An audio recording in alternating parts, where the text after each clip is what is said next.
नमस्कार, मैं हूं आशीष चित्रांशी और आप देख रहे हैं द न्यूज लॉन्चर।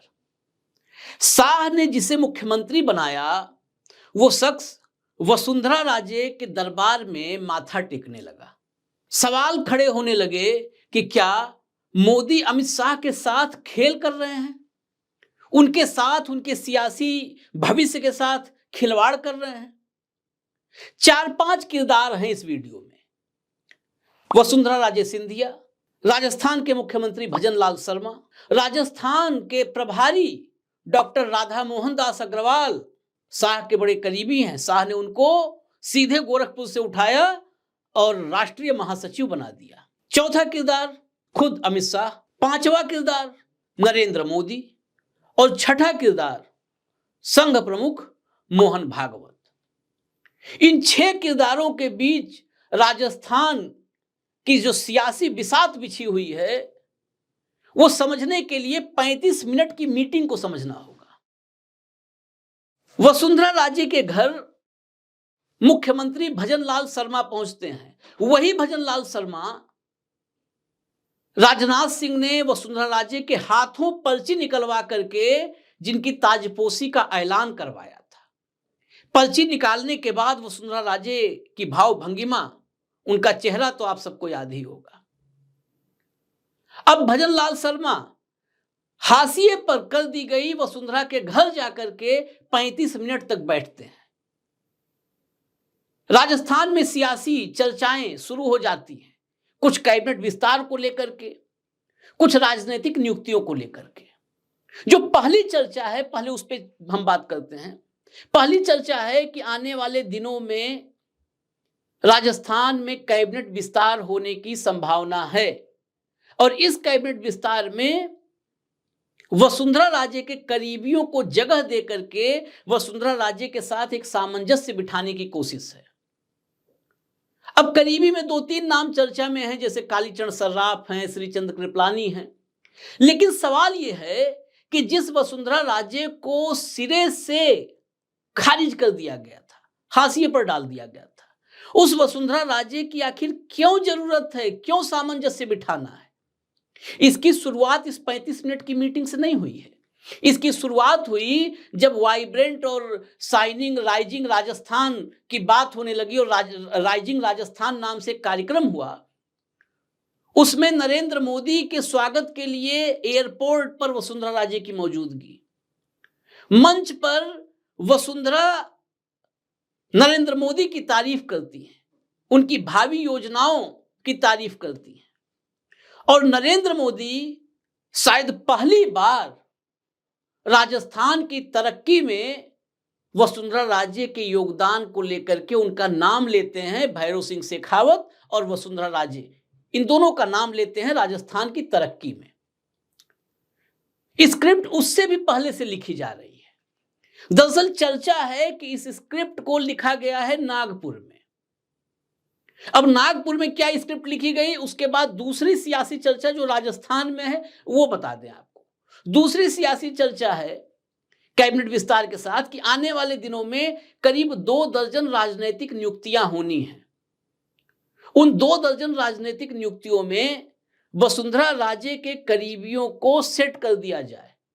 फिर सवाल वही कि आखिर जिस वसुंधरा राजे की राजनीति को बिल्कुल मटियामेट करना या दफन करने की तरफ गुजरात लॉबी बढ़ चली थी, क्यों उनसे सामंजस्य बिठाना, क्यों उनके लोगों को सेट करना? दूसरे चर्चा में भी यही सवाल है।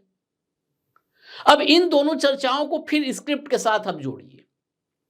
दरअसल नरेंद्र मोदी 240 वाले नरेंद्र मोदी पर, हालांकि हरियाणा और महाराष्ट्र के बाद फिर नरेंद्र मोदी अपने पुराने अंदाज की तरफ लौटते नजर आ रहे हैं, लेकिन बार बार 240 का आंकड़ा जो है ना, वो 240 का आंकड़ा बार बार उनके कदम को डगमगा देता है, थोड़ा सा हिला देता है, पीछे कर देता है। तो 240 वाले मोदी को संघ की एक कोशिश थी कि अब शिकंजे में, अब काबू में लिया जाए, बेकाबू मोदी को काबू में कर लिया जाए। काबू में करने का तरीका है कि कम से कम संगठन पर तो पकड़ हो। संघ की सरकार भले मोदी जी चला रहे हैं, संगठन पर तो कम से कम पकड़ हो, क्योंकि अभी तक सत्ता और संगठन दोनों गुजरात लॉबी के हाथों की कठपुतली बनी हुई है, कैद है मुट्ठी में। और गुजरात लॉबी क्या कहें, शाह की मुट्ठी में कैद है। मोदी जी भी कई बार तमाशबीन से नजर आते हैं। तो ऐसे में संघ ने 2-3 नामों का प्रस्ताव रखा, 240 वाले थोड़े कमजोर से मोदी के सामने, जिसमें वसुंधरा का भी नाम था संगठन की जिम्मेदारी सौंपने के लिए। संजय जोशी के नाम की भी चर्चा, कई बार ये पहले आपने सुना होगा। संजय जोशी के नाम पर अमित शाह की थोड़ी सहमति थी। वही संजय जोशी जो मोदी जी जिनको देखना नहीं चाहते, लेकिन शाह थोड़ी सी शाह के मन में सॉफ्ट कॉर्नर था कि संजय जोशी के साथ गाड़ी आगे बढ़ सकती है, क्योंकि अमित शाह के पॉलिटिकल करियर की स्टार्टिंग भी संजय जोशी द्वारा ही की गई। उसका श्री गणेश कहें तो संजय जोशी ने किया, ऐसी चर्चाएं हैं।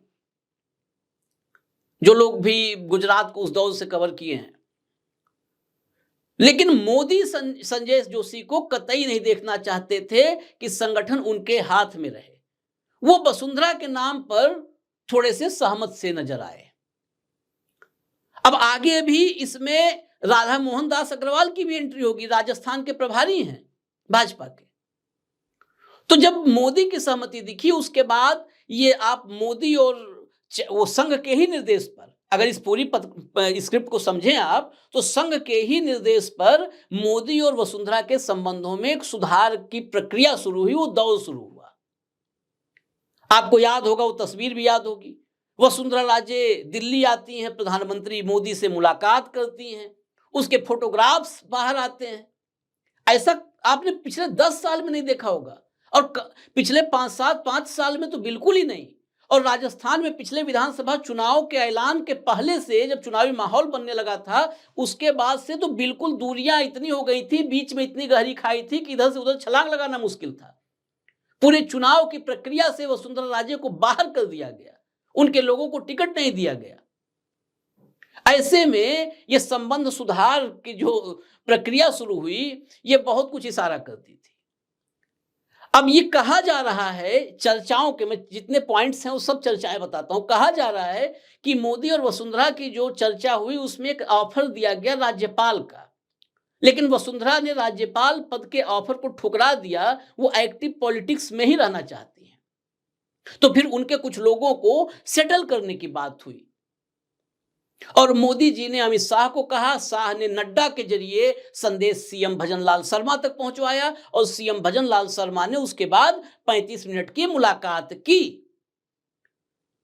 लेकिन यहां पर सवाल, फिर जब ये तमाम एंगल्स हैं तो उसका विश्लेषण अगर हम करें, तो सवाल ये है कि अगर शाह के जरिए नड्डा और नड्डा के जरिए भजनलाल शर्मा तक ये बात पहुंची और वसुंधरा राजे के लोगों को सेटल करने की बात हुई, तो फिर डॉक्टर राधा मोहन दास अग्रवाल ने इसके उलट बयान क्यों दे दिया? डॉक्टर राधा मोहन दास अग्रवाल ने साफ कहा कि अभी कोई कैबिनेट विस्तार जैसी कोई संभावना नहीं है। जब भी होना होगा मुख्यमंत्री अपने हिसाब से करेंगे, और इशारा उन्होंने किया ये भी कि जब होगा तो आमूल चूल परिवर्तन होगा। बहुतों को कहते हैं ताश के पत्ते की तरह फेंट देना, अक्सर भाजपा में आजकल होता ही है। गुजरात में तो आपने देखा था, करीब करीब पूरी सरकार का ही चेहरा बदल गया था। तो उस तरीके का उन्होंने इशारा किया कि अभी कुछ होना नहीं है।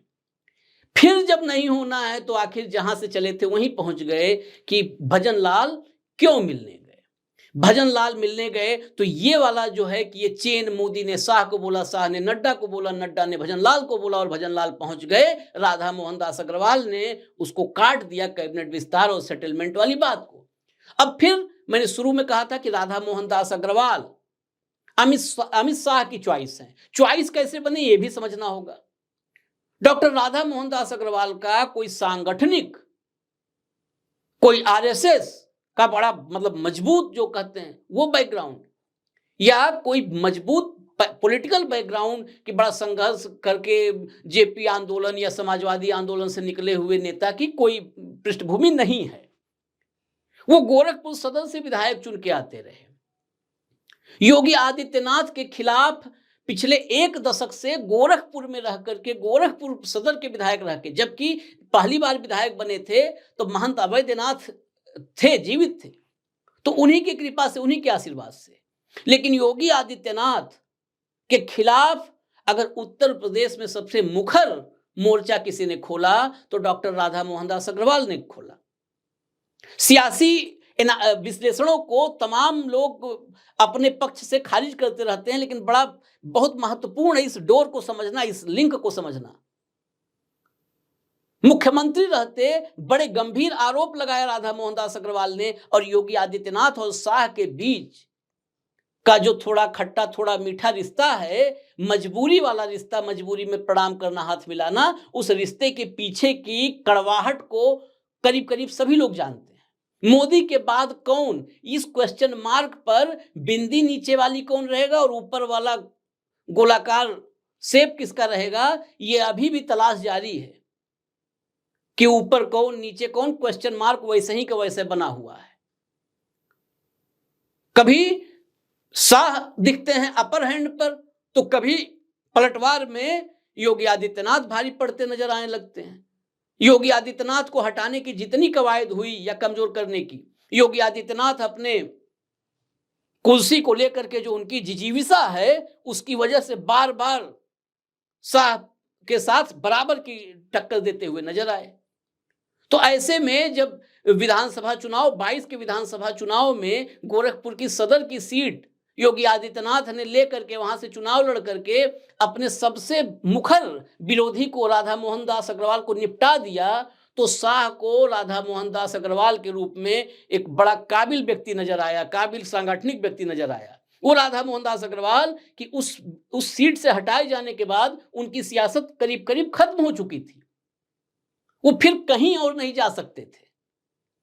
लेकिन राधा मोहन दास अग्रवाल को सीधा गोरखपुर से उठाया अमित शाह ने और संगठन में एक महत्वपूर्ण ओहदा दे दिया, राष्ट्रीय महासचिव बना दिया।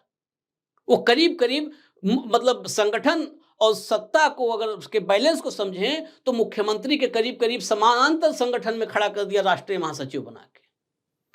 तो इसमें कोई दो राय नहीं है कि अगर निष्ठा की बात की जाए तो आरएमडी के राधा मोहन दास की निष्ठा शाह के लिए है, और जो लिंक था कि क्यों और किसने मुलाकात करवाई, उस चेन को शाह और भजनलाल शर्मा और वसुंधरा की मुलाकात, और अगर मोदी शाह के साथ कोई खेल कर रहे हैं तो उस खेल को काटने के लिए सबसे पहले आगे आए राधा मोहन दास अग्रवाल। ये पूरा समीकरण बन रहा है, और इस समीकरण के बीच जो बिसात बिछाई जा रही है, उस बिसात में एक बड़ा सवाल यही है कि सह कौन देगा, सह देने वाला मात दे पाएगा या रिवर्स सह उस पर पड़ जाएगा और चेक एंड मेट कर देगा। वो कई बार शतरंज की बिसात पर होता है कि जिसने पहला चेक दिया वो मेट नहीं कर पाता है, अगला चेक पर चेक एंड मेट दोनों एक साथ कर देता है। तो क्या यही जो है, जो सियासी बिसात तैयार हो रही है, क्या कुछ ऐसा ही होने वाला है? इसमें संघ की नजर है, संघ मौन है, दूर से देख रहा है, लेकिन सारी पटकथा, सारी स्क्रिप्ट संघ की ही है। बगैर संघ की स्क्रिप्ट के वसुंधरा राजे और मोदी के बीच संबंध सुधार अभियान चल ही नहीं सकता, जिस वसुंधरा राजे सिंधिया को मोदी फूटी आंख नहीं पसंद करते हैं। ये कहने में कोई बड़े आश्चर्य क्या, कोई नई बात नहीं बता रहे, सबको पता है। नरेंद्र मोदी अपने समकालीन, उनके समकक्ष अलग अलग राज्यों में जितने नेता थे, उनको किसी को भी नहीं पसंद करते और धीरे धीरे सबको निपटाए। शिवराज को निपटा ही दिए थे, लेकिन फिर वही 240 ने शिवराज को दिल्ली में स्टेब्लिश करने में मदद किया। अगर यही 320, 325, 305 होता तो अभी भी मैं यकीन के साथ कह सकता हूं कि शिवराज सिंह चौहान दिल्ली में बैठे नहीं होते कृषि मंत्री बनके। वो 240 है जिसकी वजह से दिल्ली में शिवराज सिंह चौहान अपना सियासी अस्तित्व बचा करके बैठे हुए हैं, बाकी तो सबको करीब करीब निपटा दिया।